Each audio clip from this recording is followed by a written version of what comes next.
Le cours d'aujourd'hui est un cours de virologie. Donc, la virologie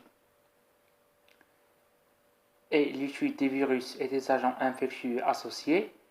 Elle recherche à décrire leur structure, leur évolution, des mécanismes leur permettant d'infecter des cellules et de mettre à profit les mécanismes cellulaires pour se reproduire afin de les faire classer.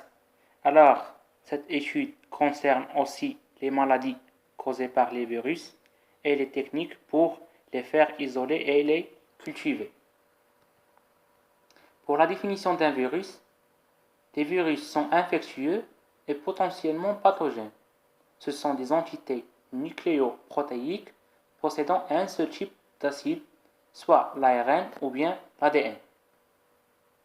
Ils sont reproduits par la cellule hôte à partir de leur matériel génétique, c'est-à-dire ils sont incapables de croître et de se diviser indépendamment de la cellule hôte. Ils ont toujours besoin d'une cellule hôte pour le processus de la reproduction.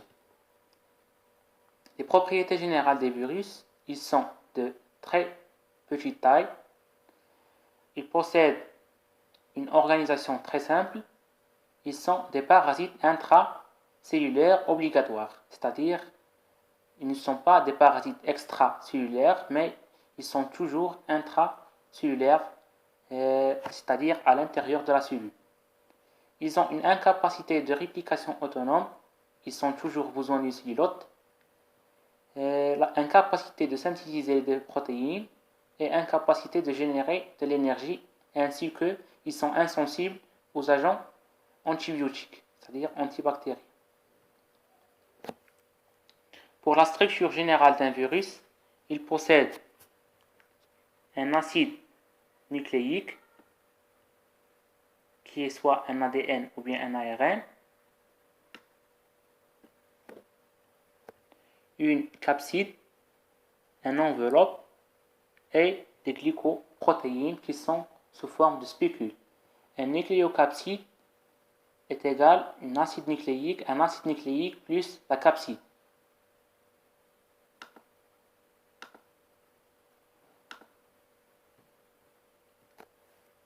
Pour la structure générale d'un virus,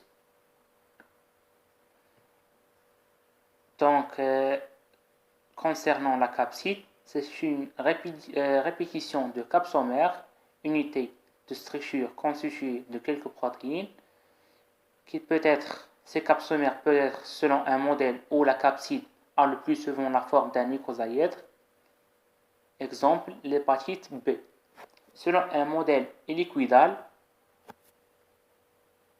ou bien selon un modèle complexe, une capside symétrique.